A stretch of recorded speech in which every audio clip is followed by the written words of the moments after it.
Let's play a game. Those were words said by one of our characters in today's story. I'm Joseph. This is Input English. This channel provides comprehensible input for English language learners. As you listen to these stories and understand them, you will acquire the English language. This is the way comprehensible input works.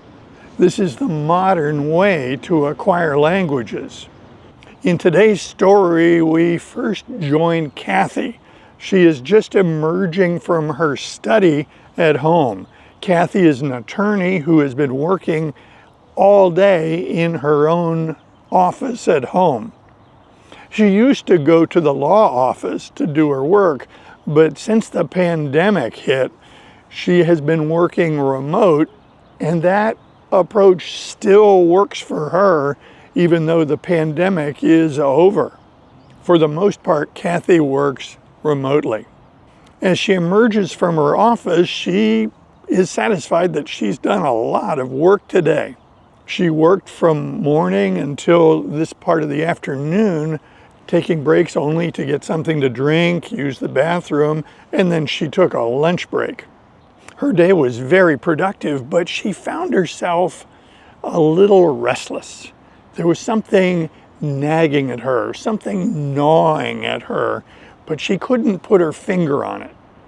The expression "put her finger on it" refers to her inability to specifically know what it was.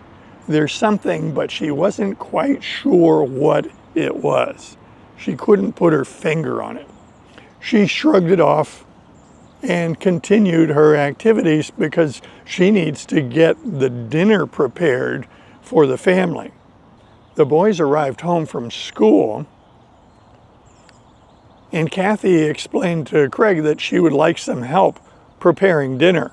He agreed, but he continued gathering his Boy Scout uniform. Today is Monday afternoon, and Monday evening is when the Boy Scout meeting occurs for Craig's Boy Scout troop. Now, Kathy counts herself as fortunate because Craig's scout leader lives nearby, and he typically provides a ride for Craig to and from the scout meeting. That's just one less thing for her to worry about. Tonight's dinner is going to be a good one. Kathy is preparing brown rice, asparagus, fish, salad, and then fruit for dessert. Shortly, Craig came down to the kitchen in his uniform. Excellent, she thought, he can help. She tasked him with putting the plates on the table, setting the table, that is, putting out the silverware and napkins. Now that Craig is tall enough, he can reach all those things in the kitchen, including the plates up in the cabinet. In the past, he wasn't tall enough to reach the plates. Also, as an 11-year-old or 11-and-a-half-year-old Boy Scout, Craig can be trusted with sharp knives and even things that are hot. He can take hot items out of the oven without burning himself. He knows how to use the pot holders or hot mitts to remove things from the oven carefully. Craig prefers the hot mitts. They seem more secure, protecting his hands. She also asked Craig to cut and rinse the asparagus so that could go into the steamer. The rice cooker is automatic. It's fire and forget. You put the stuff in it and you push the button and it takes care of itself. Kathy likes this. She has fresh fish that she got yesterday afternoon, and it's one of her favorites. She chose the red snapper. Cooking the fish is the only thing that Kathy really concentrates on because it's pretty easy to overcook fish and ruin it. The steamer for the asparagus is automatic. The rice cooker is automatic. Really, the only thing she has to worry about is the fish. During this process of fixing dinner, Kathy had one eye on the clock. Now, one eye on the clock is an expression we use for paying attention to the clock. It's a metaphor, one eye on the clock. Soon, dinner came together. It was all done, so Kathy suggested that Craig summon his brother, Bobby, and his dad from the workshop. This was done quickly, and the family sat down to dinner. They always sit in the same place. Kathy's seat at the table is nearest to the kitchen for her convenience of coming and going from the kitchen if something needs to be retrieved from the kitchen. Bobby always sits to her right because that's where his high chair was when he was a little baby. This is how Kathy learned that she was ambidextrous. When Kathy grew up, she knew she was right-handed because she wrote with her right hand, but when she had a little baby sitting in a high chair next to her seat on her right side, she learned that she could feed him with her left hand rather well. She realized that she is rather ambidextrous. She can actually write a little bit with her left hand. Not well, but she can write with her left hand as well. Craig always sits across from his mom, and Robert is always to Kathy's left side. The serving plates were passed, but Kathy habitually serves the hot items onto Bobby's plate for him. He's getting big enough that he should be able to do that, but she has this habit of serving her youngest son. It was about that time, when everything was served, that Bobby asked, where was the tartar sauce? Kathy was rather surprised at that question. So she asked, where did that come from? I've never served tartar sauce here. Bobby said, oh, we have it at school. When they serve fish at school, it always has tartar sauce. Kathy answered quickly, well, tartar sauce is a funny thing. Do you know where it comes from? Bobby indicated that he didn't. Kathy went on to explain that tartar sauce came out of France about 150 years ago, and that it was named for steak tartare, which is ground raw beef. It was a garnish for that dish, and that's how it got its name.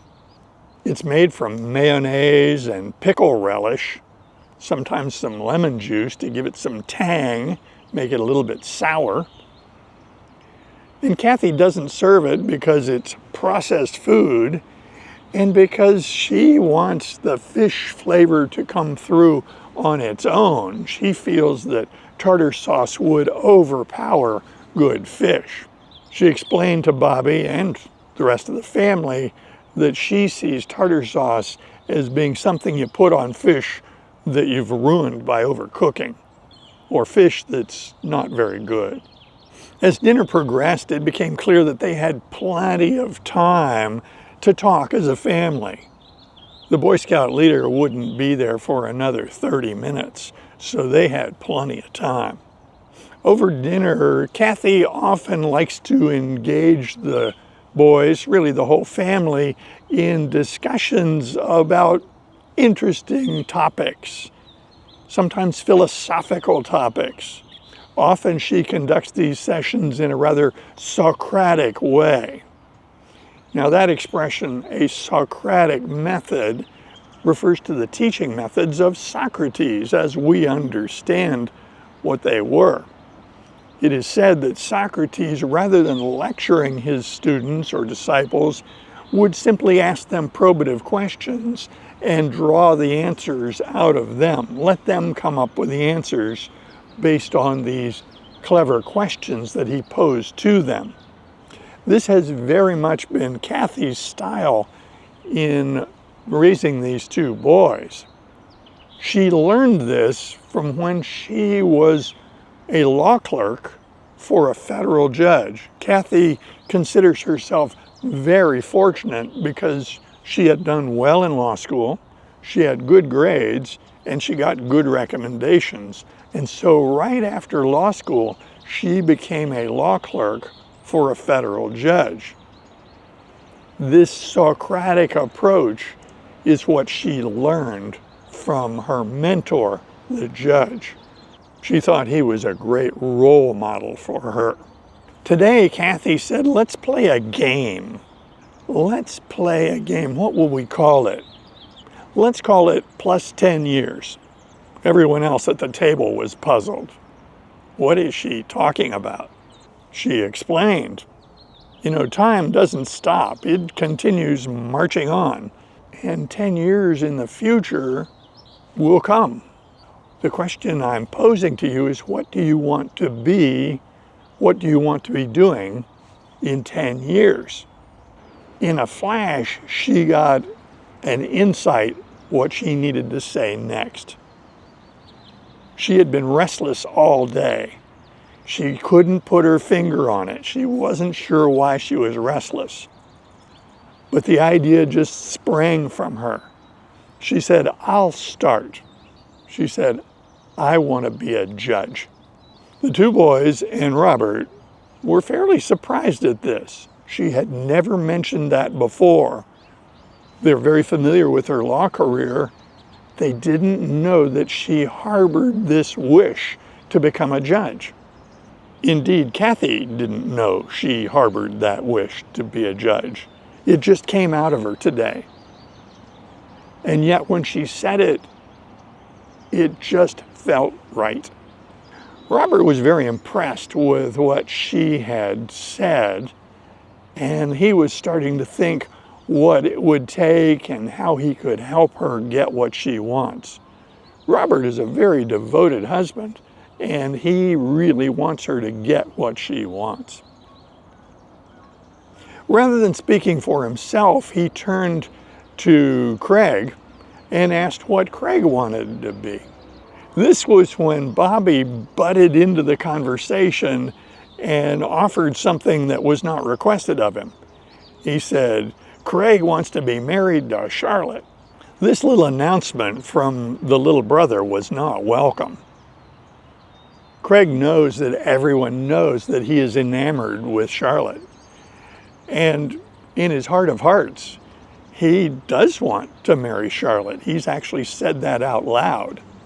But he didn't want Bobby saying it at the dinner table. He was very embarrassed. So he very quickly changed the subject. He said, I think I'd like to be a musician. Robert said, well, in 10 years you will be 21 and a half, going on 22. So pursuing a musical career is certainly a possibility. It's just a lot of work. But if that's your passion, maybe that's what you should do. You may change your mind over the years, but we'll remember this conversation. He then turned to Bobby and said, what about you, Bobby?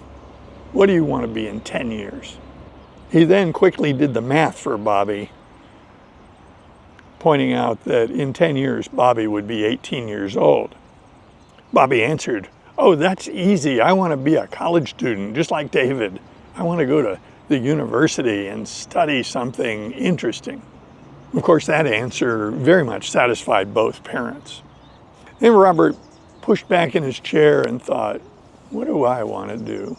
Where do I want to be in 10 years? He turned to Kathy and gestured to her with his hand and said, well, first of all, I want to be married to you. And I want my sons to be growing up to be healthy, strong young men. And then after a brief pause, he says, I think I want to make things. I want to make things with my hand. He went on to explain that his job at the hardware store allowed him to earn a good living, but most of his work in the day-to-day was managerial. It was numbers and papers and solving little petty problems. And he was very envious of the people who came into the store to buy supplies so that they could make something with their hands. He wasn't sure what he wanted to make, but he wanted to make something. He wants to be more of a craftsman. He explained that. He was explaining it to himself as well as to the rest of the family. He said, you know, I can make things out of wood, but I'm not sure that's what I want to be working with. I'm not sure wood is my medium. Should it be metal? Should I become a potter? If I stay with wood, should I do wood carvings or wood turning? I don't know. He said, these are the things I'm thinking about. And in 10 years, something along these lines hopefully will come to pass. They continued to talk for a while, and then soon it was time for the Boy Scout leader to show up to pick up Craig. Kathy rose from her place and asked Craig to help her clear the dishes. As the two of them cleared the plates and serving dishes from the table, she found herself very satisfied with the events of this meal. She figures that she will remember this for the long term. This is when she discovered what she really wants to be in the future. She also learned a little bit more about what her boys were thinking. And although she doesn't demand that they define their life at this stage, she found it very satisfying that they were thinking about this. She was also thrilled that Robert came out of his shell and explained that he wanted to make things with his hands. She considered all of this very healthy. I invite comments below, and if you like videos like this, be sure to click on this one next. See you soon.